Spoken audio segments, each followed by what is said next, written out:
Hello everyone, welcome back to the Spoken English Challenge day 19. In this video, we will cover a lot of new and interesting sentences which are very useful in our day-to-day life.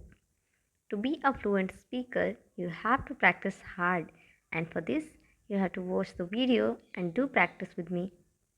If you do continuous practice, then one day you will become a fluent speaker.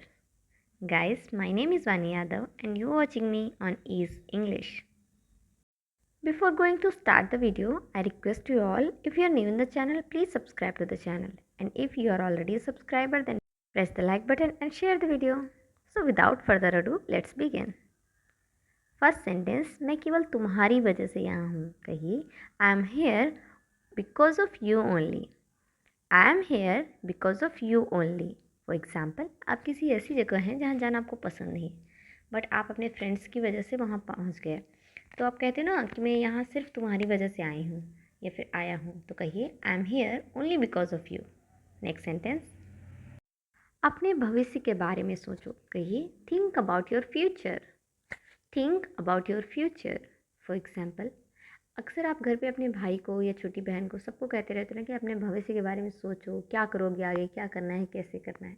तो ऐसे अगर advice आप देना चाहते हो तो कहिए think about your future. Next sentence, मेरे काम में दखल मत दो. कहिए, don't interfere in my work.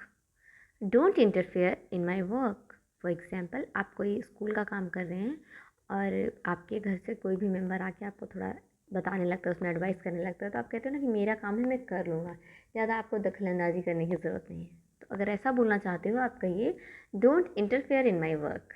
Next sentence, मेरा रास्ता मत रोको. कहिए don't block my way. Don't block my way. Next sentence, सावधानी से गाड़ी चलाओ. कहिए ड्राइव कॉशियसली. Drive cautiously. अक्सर जब नए बच्चे गाड़ी चलाना सीखते हैं तो उनके पेरेंट्स या बड़े एल्डर्स जो भी होते हैं वो कहते हैं ना कि सावधानी से गाड़ी चलाओ. उन्हें कहना चाहिए ड्राइव कॉशियसली. नेक्स्ट सेंटेंस, क्या वहाँ जाना फ़ायदेमंद है. कहिए is it worth while going there. Is it worth while going there. For example, आप लोग कहीं जा रहे हो किसी के घर किसी काम से, तो आप में से कोई एक फ्रेंड होता है ना जो हर चीज़ में अपना प्रॉफिट देखता है, वहाँ जाने का कोई प्रॉफिट होगा या नहीं, मतलब वो टाइम वेस्ट नहीं करना चाहता. तो वो जब आपसे ये पूछता है कि क्या वहाँ जाना फ़ायदेमंद है, तो उसे इंग्लिश में कहना चाहिए is it worth while going there. Next sentence, समझने की कोशिश करो. कहिए try to understand. Try to understand. For example, जब बच्चे छोटे होते हैं तो वो हर चीज़ की ज़िद करते हैं. मान लीजिए वो ज़िद में कोई चीज़ आपसे मांग रहे हैं, बट उस समय आपके पास वो चीज़ अवेलेबल नहीं है. तब आप उन्हें कहते हो ना कि बेटा समझने की कोशिश करो, अभी वो नहीं है. तो अगर ये कहना है कि समझने की कोशिश करो, तो इस बात को आप इंग्लिश में कहिए try to understand. Next sentence, आजकल वो मुझसे बात क्यों नहीं करती. कहिए why don't she talk to me now days. Why don't she talk to me now days. For example, आपकी फ्रेंड है, आपसे किसी बात से गुस्सा है, उसने आपको बात नहीं बताई, तो आप अपने दूसरे दोस्तों से कहते हो ना कि आजकल वो मुझसे बात क्यों नहीं करती. ऐसा कहना है तो इंग्लिश में कहिए why don't she talk to me now days.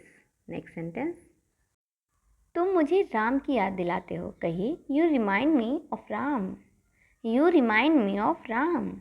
For example, कोई ऐसा पर्सन आपको मिला जो किसी दूसरे के जैसा मिलता जुलता है या उसके जैसे फेस है, उसके जैसा आपको लगता है, तब आप उसे कहते हो ना कि तुम ना मेरे भाई के जैसे लगते हो या मेरी बहन के जैसे लगते हो, ऐसा मतलब जिसके जैसा वो लगता है.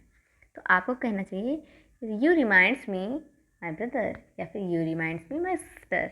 नेक्स्ट सेंटेंस, मैं दिल्ली में पला बड़ा हूँ. कहिए I was bought up in Delhi. I was bought up in Delhi. For example, आप बचपन से दिल्ली में रहे, वहीं स्कूलिंग वगैरह की है, तो आप किसी को बता रहे हो कि मैं दिल्ली में पला बड़ा हूँ. कहिए I was bought up in Delhi. Next sentence, हम रास्ता भूल गए हैं. कहिए we have lost our ways. We have lost our veg.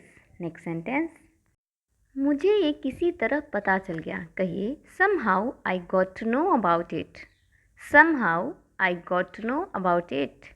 For example, आपने कोई सीक्रेट आपकी बात है जो आपने मम्मी पापा को नहीं बताई, बट समहाउ उन्हें पता चल जाता है, तब वो कहते हैं ना कि मुझे ये किसी तरह से पता चल गई. तो उन्हें कहना चाहिए Somehow I got to know about it.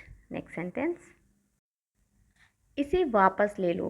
कहिए take it back. Take it back. Next sentence. इसे तोड़ मत देना. आप कह सकते हो don't break it. Don't break it. Next sentence.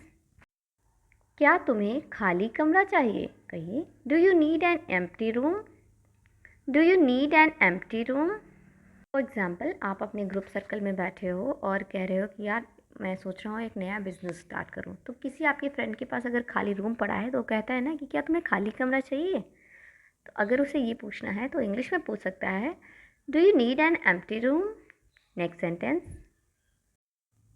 तुम यहाँ कितने दिन रुकना चाहते हो? कहिए how many days do you want to stay here.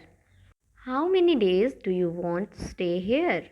For example आप किसी पिकनिक स्पॉट पे घूमने के लिए जाते हैं. वहाँ जाके कोई होटल बुक करते हैं तो होटल में जो मैनेजर होता है वो पूछता है ना आपसे आप यहाँ कितने दिन रुकना चाहते हो. तो उसे कहना चाहिए how many days do you want to stay hair.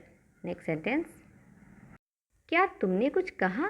कहिए did you say something. Did you say something. For example आपके फ्रेंड ने आपसे कोई बात कही और आपको सुनाई नहीं दी. मतलब आपको लगा कि उसने कुछ कहा बट आपने ठीक से सुना नहीं. तब आप बोलते हो ना क्या तुमने कुछ कहा. कहिए did you say something. Next sentence. अपने बाकी के दोस्तों को बुलाओ. कहिए call rest of your friends. Call rest of your friends. For example आप किसी क्लास के टीचर हैं और आपके स्टूडेंट ने कुछ गलती कर दी. तब आप गुस्से में कहते हो ना कि अपने सारे दोस्तों को बुला के लेके आओ. तब आपको कहना चाहिए call rest of your friends. Next sentence. मुझे एक ज़रूरी कॉल करनी है. कहिए I have to make an urgent call. I have to make an urgent call. For example आप कहीं ट्रेवल कर रहे हो और बाई चांस आपका फ़ोन आपसे खो जाता है या नहीं है. तब आप दूसरे इंसान से कहते हो ना कि मुझे अपना फ़ोन दे दीजिए, मुझे एक अर्जेंट कॉल करनी है. अब आप कहिए please give me your phone. I have to make an urgent call. Next sentence. मुझे मैसेज करने में हिचकिचाना मत. कहिए don't hesitate to text me. Don't hesitate to text me. Next sentence. तुमने क्यों पूछा? कहिए why did you ask. Why did you ask. Next sentence. उस टेबल पर क्या है? पूछिए what is there on that table. What is there on that table. For example table पे कोई चीज़ रखी हुई है आपको समझ नहीं आ रहा वहाँ क्या है. आप मम्मा से पूछते हो ना कि मम्मा वहाँ टेबल पे क्या रखा हुआ है. आपको कहना है मम्मा what's there on that table. Next sentence. आप कितनी दूर जा सकते हो? कहिए how far can you go. How far can you go. Next sentence. क्या तुम्हारे पास मोबाइल है? पूछिए do you have a mobile. Do you have a mobile. Next sentence. यह किताब किसकी है? कहिए whose book is this. Whose book is this. अक्सर ये क्लासरूम के अंदर ज़्यादा होता है जब सबकी बुक इधर उधर मिस हो जाती है और आपके पास कोई डबल बुक आती है. तब आप पूछते हो ना ये किताब किसकी है. आपको पूछना चाहिए whose book is this. Next sentence. मुसीबत में कोई साथ नहीं देता. कहिए no one accompanies in trouble. No one accompanies in trouble. हमारे पेरेंट्स अक्सर हमें सिखाते हैं कि बेटा मुसीबत में कोई साथ नहीं देता, बुरे दिनों के लिए हमेशा तैयार रहो. तो उन्हें कहना चाहिए no one accompanies in trouble. Next sentence. मैं उसे शक्ल से जानता हूँ. कहिए I know him by face. I know him by face. For example आपकी क्लास में कोई नया बच्चा एडमिशन लिया है जिसका नाम आपको नहीं पता लेकिन फेस याद है. तब आप कहते हो ना कि मैं उसे शक्ल से जानता हूँ. आप कहिए I know him by face. Next sentence. अब और कोई उम्मीद नहीं बची. कहिए there is no hope left now. There is no hope left now. Next sentence. तुम्हारा दिल बहुत कमज़ोर है. कहिए you have a delicate heart. You have a delicate heart. Next sentence. क्या तुम्हें खाना बनाना नहीं आता? कहिए Don't you know how to cook food? Don't you know how to cook food? अक्सर आंटीज़ बच्चों से पूछती हैं कि तुम्हें खाना बनाना नहीं आता. उन्हें कहना चाहिए, don't you know how to cook food? Alright guys, that's all for today. I hope आपने वीडियो को पूरा देखा होगा, नए नए सेंटेंसेस सीखे भी होंगे और वीडियो आपको बहुत अच्छा लगा होगा। अगर वीडियो अच्छा लगा है तो प्लीज़ वीडियो को लाइक करें, ज़्यादा से ज़्यादा शेयर करें और चैनल पे पहली बार विजिट कर रहे हैं तो चैनल को सब्सक्राइब करना बिल्कुल भी ना भूलें।